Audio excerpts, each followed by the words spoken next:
Welcome to Sci Learning by Swaleha Ansari. Today we are going to do application of Gauss theorem. In the last lecture we have studied what is Gauss theorem, correct? So the very first application of this is electric field intensity due to a uniformly charged sphere. Now consider this is a sphere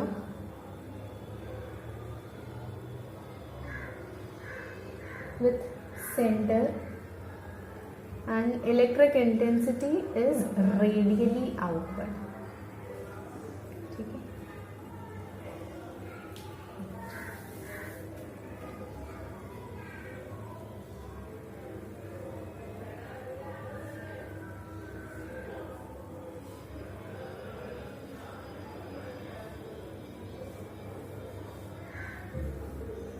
In this way.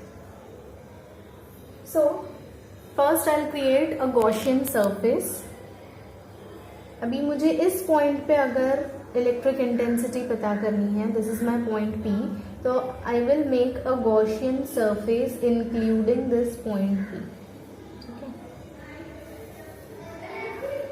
मैंने क्या किया, एक और sphere बना लिया जिसमें मेरा ये पॉइंट इंक्लूड हो रहा है और हम इसे गॉसियन सरफेस कहते हैं. अब चार्ज पूरा इसके सरफेस पे यूनिफॉर्मली डिस्ट्रीब्यूटेड है. ठीक है, इस तरीके से इसका radius is small r and ये पूरा radius is capital R. Fine. अब देखो यहां पर अगर हम देखेंगे तो जो थीटा फॉर्म हो रहा है, ठीक है, द थीटा इज 0 डिग्रीज. अब आप पूछेंगे थीटा कहाँ फॉर्म हो रहा है, तो इलेक्ट्रिक फील्ड इंटेंसिटी और नॉर्मल के बीच में जो थीटा है, जो एंगल है, वो 0 है. इलेक्ट्रिक फील्ड इंटेंसिटी भी ऐसी है, नॉर्मल भी ऐसे ही जाएगा ना, क्योंकि सब परपेंडिकुलरली लाइंस बाहर आती हैं, right. So theta is equal to 0. If theta is 0 तो कॉस थीटा क्या हो जाएगा, cos theta will be equal to 1. अब हम क्या कहते हैं, इलेक्ट्रिक फ्लक्स क्या होता है, it is EDS, right, EDS. This is your electric flux. Either we can say it as EDS or I can say EDS cos theta, right?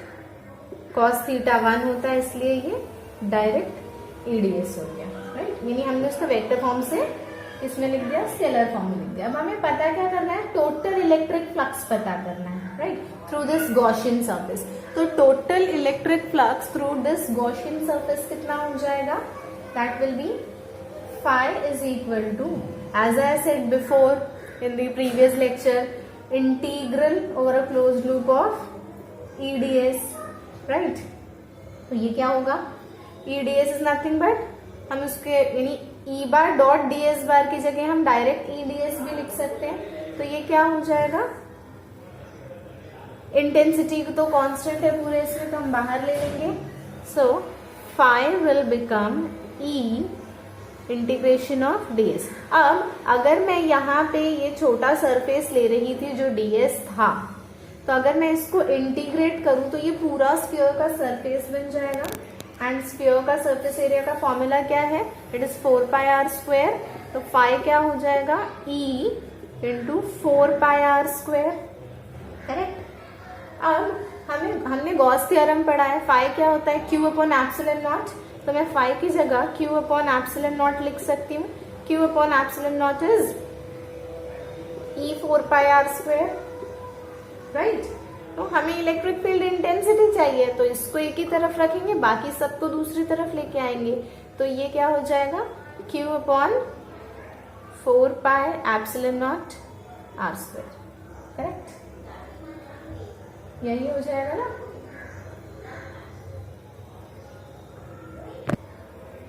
सो अब देखो Q क्या होता है, सॉरी E क्या, व्हाट इज Q. अभी ये जो Q है यहाँ पर पूरे इस गॉसियन सरफेस पर जो डिस्ट्रीब्यूटेड चार्ज है, that charge will be equal to surface density multiplied by the area. मतलब Q क्या हो जाएगा, Q is sigma into 4 pi capital R square, क्योंकि हम बाहर वाले सर्कल की बात कर रहे हैं. तो मैं Q की ये वैल्यू को यहाँ पे पुट कर दूं अगर, तो E क्या होगा, sigma 4πr² upon 4πε0 small r²। 4π दोनों तरफ है, कैंसिल हो गया, मीन्स मेरे पास E क्या बचा, sigma r² upon ε0 small r², right. So this is the electric field intensity due to a uniformly charge sphere.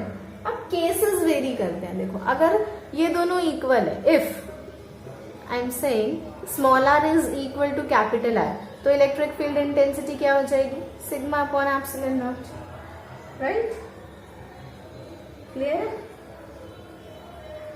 And if I say कि ये जो पॉइंट P है, this point P lies inside the sphere, sphere के अंदर कहीं तो होगा, तो स्फीयर के अंदर क्या है, स्फीयर के अंदर तो चार्ज ही नहीं है, और चार्ज ही नहीं है मतलब सिग्मा 0 हो जाएगा, और अगर सिग्मा 0 हो गया तो पूरा इंटेंसिटी 0 हो जाएगी, correct. So this was the first application of Gauss theorem. Now will move further. The second application is electric field intensity due to an infinitely long straight charged wire. अभी देखो ये हमारे पास कंसिडर के ये हमारा एक स्ट्रेट चार्ज्ड वायर है, ठीक है। हमें यहाँ पे एक पॉइंट P दिया हुआ है और इधर पे इलेक्ट्रिक इंटेंसिटी पता करना। तो हम पहले क्या करते हैं, सबसे पहला गॉसियन सरफेस क्रिएट करते हैं इस पॉइंट को कंसिडर करते हुए। तो हम यहाँ पे एक कॉन्सेंट्रिक सिलेंडर बना लेंगे कुछ इस तरीके से, ठीक है। तो आ गया हमारा ये पॉइंट इधर, दिस इज द एरिया, ये पॉइंट P है and area is ds। Intensity, electric field intensity इस तरीके से बाहर आ रही है, ठीक है। इसकी लेंथ क्या है, स्मॉल l। अब ये जो रेडियस था, this radius was capital R, okay. और ये जो रेडियस है पूरा इस सिलेंडर का, this is small r, okay fine, इतना क्लियर है। अब ds भी इस तरफ है, सॉरी नॉर्मल भी इसी तरफ है, दैट इज एरिया वेक्टर भी इसी तरफ जा रहा है और इंटेंसिटी भी इसी तरफ जा रही है, मतलब थीटा 0 हो जाएगा। इफ थीटा इज 0 तो कॉस थीटा की वैल्यू 1 हो जाएगी, जैसे हमने पहले में देखा। सिमिलरली कॉस थीटा 1 हो गया, तो eds जो कि ds cos थीटा हुआ करता था, that will be directly scalar लिख सकते हैं हम उसे, राइट। अब फ्लक्स लेंगे, जैसे कि हम पहले जा रहे थे उसी तरीके से हमें आगे बढ़ना है, कोई वो नहीं है। फ्लक्स क्या हो जाएगा हमारा, total electric flux, right, this will be integration of E dot ds, ठीक है।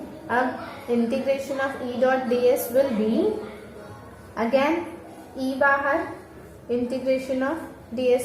अब ये एक सिलेंडर है, एक सिलेंड्रिकल फॉर्म है, राइट। सिलेंड्रिकल अगर कोई भी चीज आपके पास सिलेंड्रिकल फॉर्म में है तो उसका सरफेस एरिया का इंटीग्रेशन का फॉर्मूला क्या होता है, टोटल सरफेस एरिया क्या होता है उसका, 2πrl, मतलब इंटीग्रेशन ds क्या हो जाएगा, इट विल बी 2πrl। ये सब 10th स्टैंडर्ड के मेंसुरेशन के फॉर्मूलाज है, ये सब आपको याद होनी चाहिए। तो आपका टोटल फ्लक्स क्या हो जाएगा, E इंटू 2πrl, ठीक है। अब गॉस थ्योरम ने कहा था flux is equal to Q upon epsilon naught, तो हम फ्लक्स पाई की जगह Q अपॉन एप्सिलॉन नॉट लिखेंगे, which is equal to E into 2πrl। अब हमें E चाहिए है तो बाकी सबको दूसरी तरफ करो, E यहाँ पर आ गया, ये हो गया Q 2π एप्सिलॉन नॉट RL, ठीक है। ये हो गया आपको इंटेंसिटी मिल रही, इलेक्ट्रिक इंटेंसिटी, ठीक है। लेकिन जिस तरीके से हमने वहां देखा था Q is equal to sigma into 4πr², उसी तरीके से यहाँ पे लीनियर चार्ज डेंसिटी क्या होती है, linear charge density is charge per unit length. तो चार्ज पर यूनिट लेंथ के हिसाब से Q क्या हो जाएगा, ठीक है, Q will be lambda L। So Q की ये वैल्यू को हम यहाँ पे सब्स्टिट्यूट कर देंगे तो क्या होगा, E is equal to lambda L upon 2 pi epsilon naught R L. L दोनों तरफ है, कैंसिल हो गया। ई क्या बचा, lambda upon 2 pi epsilon naught R. ठीक है, so this is the electric field intensity due to an infinitely non straight charge wire. तो हमने 2 एप्लीकेशंस देखे अभी, हम तीसरी भी देख के आज का वीडियो यहीं स्टॉप कर देंगे। ठीक है, there are 3 applications given to you for Gauss theorem. So the third application is electric field intensity due to a charge infinite plane sheet. अब ये मेरी एक प्लेन शीट है, ठीक है, जो फुल्ली चार्ज्ड है। फाइन, अब पहला काम क्या करते हैं, हम गॉसियन सरफेस क्रिएट करते हैं। तो अब यहाँ पे हम एक गॉसियन सरफेस बनाएंगे, कुछ इस तरीके का सिलेंडर जो इस प्लेन के बीच में से पास हो रहा है, लाइक दिस फाइन। ठीक है, इस तरीके से यहां से जाके यहां पर निकल रहा है। फाइन, तो ये मेरा गॉसियन सरफेस क्रिएट हो गया। अब इलेक्ट्रिक फील्ड इंटेंसिटी भी इसी तरफ है, इसका एरिया वेक्टर भी इसी तरफ है। This is the point P, यही हमारा ds है, और नॉर्मल भी इसी तरफ है और इंटेंसिटी भी इसी तरफ है। तो अगेन इस केस में क्या होता है, हमारा थीटा 0 हो जाता है। अब यहां से लेके इस शीट से लेके ये पॉइंट पी तक का distance is small R. Fine, अब यहाँ पे आपका टोटल फ्लक्स कितना होगा, देखो नॉर्मली हम क्या देख रहे थे, थीटा 0 होता है तो flux becomes equal to EDS, right, उसका इंटीग्रेशन। तो यहाँ पे भी क्या होगा, flux will be integration of EDS. लेकिन यहाँ पर शीट जो है वो दोनों तरफ से चार्ज है, इधर भी उसका चार्ज है और दूसरा पार्ट, मतलब अगर मैं समझो इफ आई एम कंसिडरिंग कि ये एक शीट है, अगर मैं इसे एक शीट कंसिडर करती हूँ, प्लेन शीट, तो चार्ज यहाँ भी है और चार्ज यहाँ भी है, दोनों तरफ चार्ज है, फ्रंट भी और बैक भी। तो फ्रंट और बैक दोनों चार्ज होने की वजह से यहाँ जो टोटल फ्लक्स होगा, this will be EDS of front plus integration over a closed loop of EDS of back. ठीक है, तो इधर का और इधर का दोनों को प्लस करेंगे तो आपको टोटल फ्लक्स मिल जाएगा। ठीक है, अब यहाँ पे आपके पास क्या है, अगर आप इसको लोगे, ई बाहर आएगा, इंटीग्रेशन ऑफ डीएस फ्रंट वाला प्लस यहाँ भी बाहर आ जाएगा, इंटीग्रेशन ऑफ डीएस बैक वाला।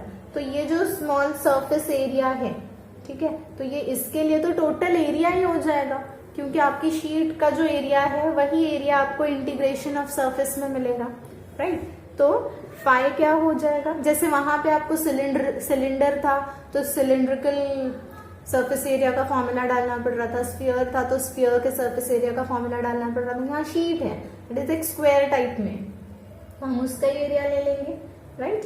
तो ये क्या हो जाएगा, phi will be equal to E, और इसका एरिया तो मैं टोटल एरिया ए लिख सकती हूँ, प्लस यहाँ पे भी ई और उसका एरिया इज ए, राइट। तो अब फ्रंट का एरिया और बैक का एरिया दोनों तो सेम ही होगा, तो ये मिला के क्या हो गया 2EA। ठीक है, तो फाई क्या हो गया आपका 2EA। अब अगर हम यहाँ पे डेंसिटी की बात करें तो सरफेस चार्ज डेंसिटी क्या होती है, sigma is equal to Q upon A. तो क्यू क्या हो जाएगा, Q will be sigma A. ठीक है, तो अब ये वैल्यू को हम पुट करते हैं हमारे फॉर्मूला में। ये देखो मैंने यहाँ पे ये नहीं लिखा, फाई क्या होता है, sigma Q upon epsilon not, means Q upon epsilon naught is 2EA।